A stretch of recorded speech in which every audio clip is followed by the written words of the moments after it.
Hello everyone, মোৰ অন্য এটা ভিডিঅ'লৈ আপোনালোকক সকলোকে আদৰণি জনালো। লগতে অসমীয়া নৱবৰ্ষ আৰু হেপাহৰ ৰঙালী বিহুৰ হিয়া ভৰা উলগ জনালো। পৰম্পৰা অনুসৰি 101 বিধ শাক আমাৰ অসমীয়া প্ৰত্যেক ঘৰতে আজিৰ দিনটোত বনাই খোৱা হয়।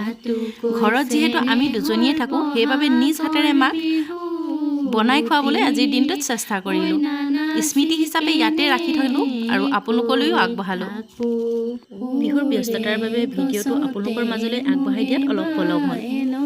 এই 101 বিধ শাকৰ বাবে মই ঘৰৰে হৰুৱালো। লগতে শাকৰ ভিতৰত খুতৰা, জিলমিল, সৰু মানিমুনি, বৰ মানিমুনি, মাটিকান্দুৰি, টেঙেচি শাক, মচন্দৰী আদি কৰি ব্যৱহাৰ কৰিছোঁ। আনফালে গৰুৰ শাকত দিবলৈ অনা 3 টুকুৰা থেকেৰাৰ লগতে এটা সৰু মাগুৰ মাছো পৰিছোঁ।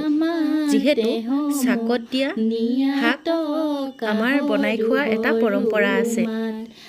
আপোনালোকৰ ফালে বাৰু এই পৰম্পৰাটো আছেনে নাই? আমাৰ অসমীয়া সমাজত পিতিকাৰ অবিহনে জানো এখন থালি সম্পূৰ্ণ হয়? কিবা আধৰুৱা যেন লাগে, নহয়নে বাৰু?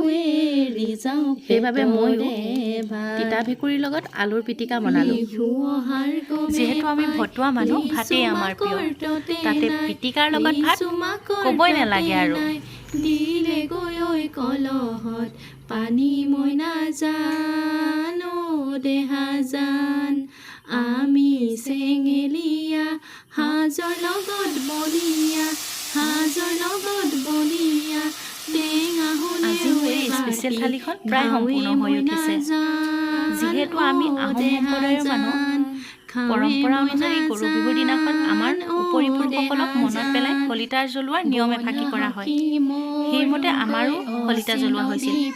তাৰে এবাটি ৰহি সাজৰ সৈতে মাক মোৰ স্পেচিয়েল থালিখন পৰিৱেশন কৰিবলৈ দিছোঁ।